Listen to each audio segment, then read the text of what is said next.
Hello વિદ્યાર્થી મિત્રો, હું છું Ashok sir. Sainath classes YouTube family અને ફેસબુક ફેમિલીમાં તમારું વેલકમ કરું છું. વિદ્યાર્થી મિત્રો, જો તમે યુટ્યુબ ઉપર આ વિડીયો જોતા હોય તો ચેનલને સબસ્ક્રાઇબ કરી બેલ આઇકોનને ઓલ ઉપર જરૂરથી સેટ કરી દેજો. અને જો વિડીયો તમે ફેસબુક પેજ ઉપર જોતા હોય તો વિદ્યાર્થી મિત્રો પેજને જરૂરથી ફોલો કરી લેજો. કારણ કે વિદ્યાર્થી મિત્રો તમને યુઝફુલ વિડીયોઝ છે એ આ ચેનલ ઉપર અપલોડ થતા હોય છે. વિદ્યાર્થી મિત્રો સોલ્યુશનને લગતા, ગ્રામરને લગતા એ બધા વિડીયોઝ, બરાબર. તો માય ડિયર સ્ટુડન્ટ્સ, જો તમારે વિદ્યાર્થી મિત્રો કમ્પ્લીટ બધા પાઠનું એટલે કે તમારે કમ્પ્લીટ આખી સ્વાધ્યાય પોથી આવે છે એનું સોલ્યુશનની તમારે જો PDF ફાઇલ તમારા મોબાઈલમાં મેળવવી હોય તો વિદ્યાર્થી મિત્રો નીચે એક નંબર સ્ક્રોલ થઈ રહ્યો છે 9909460759. એ નંબર ઉપર 130 રૂપિયાનું પેમેન્ટ કરશો એટલે અમારી ટીમ તમને તરત જ PDF ફાઇલ મોકલી આપશે વિદ્યાર્થી મિત્રો. અને એ PDF ફાઇલમાં તમારે 1 થી 11 ચેપ્ટર જે આવે છે પાર્ટ યુનિટ એનું કમ્પ્લીટ સોલ્યુશન, સાથે સાથે પછી 4 પોએમ આવે છે એનું પણ વિદ્યાર્થી મિત્રો એમનું કમ્પ્લીટ સ્વાધ્યાય પોથીનું સોલ્યુશન એમાં સમાયેલું રહેશે. એટલે કે કમ્પ્લીટ આખો કોર્સ તમે આવી રીતે PDF ફાઇલમાં મેળવી શકશો અને એક્ઝામમાં સારામાં સારો સ્કોર કરી શકો વિદ્યાર્થી મિત્રો. અને તમારા ટાઈમે જ તમે વિદ્યાર્થી મિત્રો સ્વાધ્યાય પોથી પણ લખી શકો. તો માય ડિયર સ્ટુડન્ટ્સ, વધારે સમયને લેતા આપણે વિડીયોને સ્ટાર્ટ કરશું. આજે આપણે ત્રીજો પાઠ અને એનો પાર્ટ 3 શીખી રહ્યા છે વિદ્યાર્થી મિત્રો. આગળ 2 પાર્ટ અપલોડ થઈ ગયા છે. તમે ન જોયા હોય તો પ્લેલિસ્ટમાં જઈને તમે સર્ચ કરીને પણ જોઈ શકશો, બરાબર. તો વિડીયો આપણે સ્ટાર્ટ કરશું. Let start the topic without wasting time. 8મો પ્રશ્ન પહોંચ્યા છે વિદ્યાર્થી મિત્રો. શું કહે છે જોઈએ આપણે સૂચના એની. Write an email in about 30 words, બરાબર. એક ઈમેલ લખવાનો છે 30 શબ્દોની અંદર. ટુ યોર ગ્રાન્ડફાધર, તમારા દાદાને, બરાબર. At hresh.yagnik@gmail.com. આ ઈમેલ આઈડી છે એના ઉપર તમારા ગ્રાન્ડફાધરને લખવાનો છે, બરાબર. Telling him about the award you got the prize distribution function held in your school. તમારી સ્કૂલમાં એક ડિસ્ટ્રીબ્યુશન ફંક્શન થયું હતું વિદ્યાર્થી મિત્રો. એના એવોર્ડ વિશે તમે પ્રાઇઝ મેળવેલું છે એનો એક તમારે ઈમેલ લખવાનો છે, ઈમેલ, બરાબર. કઈ રીતે લખશો આન્સર ટુ, તો ઈમેલ આઈડી તમારે લખવાનું. તો hresh.yagnik@gmail.com. પછી તમારે સબ્જેક્ટ પસંદ કરવાનો છે વિદ્યાર્થી મિત્રો, તો કે બેસ્ટ સ્ટુડન્ટ એવોર્ડ. પછી વિદ્યાર્થી મિત્રો તમે આગળ આવી ઈમેલની શરૂઆત કરી શકો. કઈ રીતે જોઈએ તો ડિયર ગ્રાન્ડફાધર, બરોબર, એટલે કે દાદા. Yesterday the annual prize distribution function was held in our school. અમારી સ્કૂલમાં રોજાણું હતું, બરોબર, પ્રાઇઝ ડિસ્ટ્રીબ્યુશન. એવી રીતે તમારે વિદ્યાર્થી મિત્રો આખું ડિસ્કશન કરવાનું છે point to point. I am happy to inform you that I have won the best students award this year, બરાબર.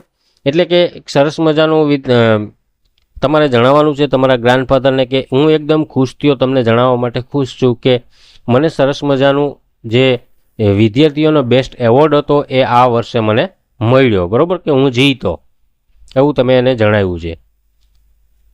I was delighted. It was a proud moment for mother and father. I am sure you must be happy and proud of my achievement. એટલે કે તમને પણ આનંદ થયો હશે મેં જે આ મેળવેલું છે, બરોબર. યુ આર લવિંગલી અનિકેત, બરોબર, અંકિતા, સોરી. તો આ રીતે તમે નામમાં ચેન્જીસ કરી શકો, એવું જરૂરી નથી કે સેમ ટુ સેમ વિદ્યાર્થી મિત્રો આ રીતે તમે કોપી મારી અને લખી શકો, બરોબર. એમાં તમારી રીતે ફેરફાર કરીને પણ ગાઈસ તમે લખી શકો, સેમ કોપીની જરૂર રહેતી નથી. આગળ જોઈએ બીજો પ્રશ્ન શું કહે છે. પેજ નંબર 37 ઉપર વિદ્યાર્થી મિત્રો સાયનાથ ક્લાસીસમાં તમારું વેલકમ છે. આગળ જોઈએ 9મો પ્રશ્ન શું કહે છે. Write a paragraph in about 100 words on my hobby, બરોબર. એટલે તમારો શોખ છે એના વિશે, માય હોબી વિશે તમારે 100 શબ્દોમાં એક પેરેગ્રાફ લખવાનો છે. પેરેગ્રાફની અંદર વિદ્યાર્થી મિત્રો આ જે એની પોઈન્ટ્સ આપ્યા છે, ક્લુ આપ્યા છે, એ એમાં આવી જતા હોય છે. તે રીતે તમારે લખવાનો હોય છે.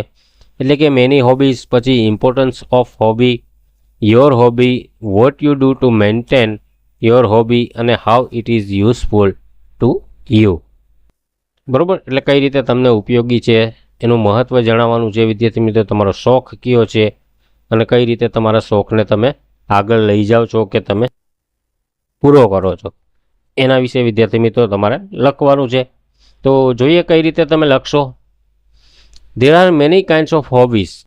collections of coins or stamps, music, painting and photography are some of them. બરોબર. તો ટૂંકમાં તમારે તમારા વિશે જણાવવાનું છે કે ઘણા લોકોને અલગ અલગ ટાઈપના હોબીઝ હોય છે, શોખ હોય છે. બરાબર. અમુકને સિક્કાઓનું કલેક્શન મેળવવાનું હોય છે, અમુક સ્ટેમ્પ્સ ટિકિટોની સંગ્રહ કરતા હોય છે, અમુકને મ્યુઝિકનો હોય છે શોખ, પેઇન્ટિંગનો હોય છે કે ફોટોગ્રાફી કરવાનો શોખ હોય છે. ઘણાનો શોખ હોય છે. એમાંથી મને શોખ છે હોબીનો. બરાબર. આગળ આવી રીતે મને કયો શોખ છે તો કે my hobby is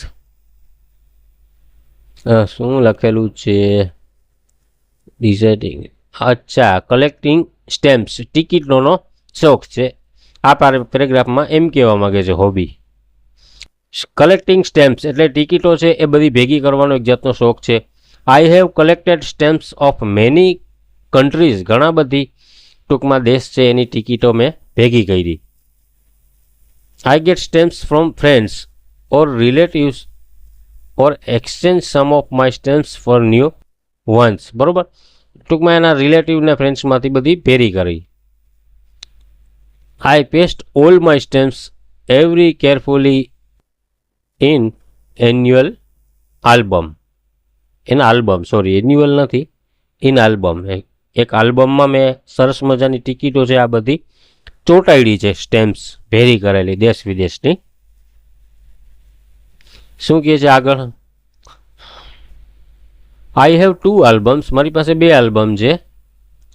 one four Indian stamps એટલે કે એક છે ભારતીય માટેની ટિકિટોનો, and 2 other of foreign stamps, બીજી છે એ બધી વિદેશી ટિકિટોનો. My hobby keeps me occupied in my fresh time, મને ફ્રેશ રાખે છે હોબી. બરાબર. It gives me a lot of general knowledge, મને ઘણું બધું જ્ઞાન આપે છે, સામાન્ય general knowledge. I learn about the history, history નથી પણ હિસ્ટ્રી છે. બરાબર. The history and geography of different countries. આ રીતે છે ગાઈઝ, થોડાક શબ્દમાં ખાસ ધ્યાન રાખજો વાંચવામાં. I also learn about great leaders of the world. I get information about different birds, animals and flowers. બરાબર. મને આ ઉપરાંત ટૂંકમાં આવા બધા પણ શોખ છે ગાઈઝ. આ રીતે વિદ્યાર્થી મિત્રો સરસ મજાનો તમે લખી શકો, write a paragraph in about 100 words, એના માટે વિદ્યાર્થી મિત્રો. બરાબર. તો માય ડિયર સ્ટુડન્ટ્સ, આગળ આપણે હવે ટૂંક સમયમાં જ હું ચોથો પાર્ટ લઈને તમારી સમક્ષ આવીશ વિદ્યાર્થી મિત્રો. આ જે આપણે આ ત્રીજો પાર્ટ છે મોહન એન્ડ વીણાનો, એના વિદ્યાર્થી મિત્રો ટોટલ 3 વિડીયોઝ 3 પાર્ટમાં આખો પાર્ટ છે એનું સોલ્યુશન આપણે કવર કર્યું છે. પાર્ટ 1, પાર્ટ 2 અને પાર્ટ 3 તમે ચેનલના પ્લેલિસ્ટમાં જાશો એટલે તમને બધા સ્ટેપ બાય સ્ટેપ મળી જશે વિદ્યાર્થી મિત્રો, અને ત્યાંથી તમે વિડીયો જોઈ શકો. આ બધા વિદ્યાર્થી મિત્રો જે કોઈ પણ વિડીયોઝ છે એ અત્યારે તમારે જે 2026-27નો રનિંગ કોર્સ ચાલે છે એના સોલ્યુશનના વિડીયોઝ છે વિદ્યાર્થી મિત્રો. અગાઉના વિડીયો ઘણા બધી અપલોડ થયેલા છે, એ એકદમ 5, 7, 8 વર્ષ પહેલાંના એટલે કે જૂનો કોર્સ છે. એના વિડીયોઝ તો ઓલરેડી અપલોડ કરેલા જ છે, પણ આ થોડો ઘણો ફેરફાર થઈ અને કોર્સ અપડેટ થયો છે, તેના વિડીયોઝની સિરીઝ આ બધી છે વિદ્યાર્થી મિત્રો. તો ખાસ જોતા રહેજો તમે, ચેક કરી અને પછી. બરાબર. કારણ કે આગળ જૂના વિડીયોઝ પણ અપલોડ થયેલા છે. જૂના વિડીયોઝ અને નવા વિડીયોઝમાં કાંઈ ખાસ એટલો ડિફરન્સ નથી. અમુક ક્વેશ્ચન છે એ થોડાક વધારાના કરેલા છે ને અમુક રિમૂવ કરેલા છે ને અમુક વધારાના અપડેટ કરેલા છે. ફંક્શન્સ છે, બીજા કોઈ પેર્સ આવતી હોય તો એ બધું થોડું ઘણું ચેન્જીસ કરેલું છે. તો આ બધા વિદ્યાર્થી મિત્રો સોલ્યુશનના વિડીયોઝ છે. 2026-27માં જે કોર્સ અપડેટ થયો છે નવી આવૃત્તિ, એના વિડીયોઝ છે. બરાબર. તો વિદ્યાર્થી મિત્રો આશા રાખું છું તમે ચેનલને સબસ્ક્રાઈબ કરી બેલ આઇકોનને જરૂરથી ઓલ ઉપર સેટ કરી દેજો. અને બીજું વિદ્યાર્થી મિત્રો, તમે એક વિડીયોની અંદર કોમેન્ટ કરીને ખાસ જણાવજો કે આ વિડીયો તમે ક્યાંથી જુઓ છો, કઈ સ્કૂલમાં તમે ભણો છો. તો તમને ઉપયોગી વિદ્યાર્થી મિત્રો આઈએમપી મટીરિયલ છે એ પણ હું તમને પૂરું પાડી શકું છું. બરાબર. તો ખાસ કોમેન્ટ કરીને જણાવજો વિદ્યાર્થી મિત્રો કે તમે ક્યાંથી વિડીયો જોઈ રહ્યા છો, તમે ક્યાંના છો અને તમે કઈ સ્કૂલમાં અભ્યાસ કરી રહ્યા છો. તો હાલ પૂરતું એટલું જ. મળશું નવા ટોપિક સાથે. જય હિન્દ, જય ભારત.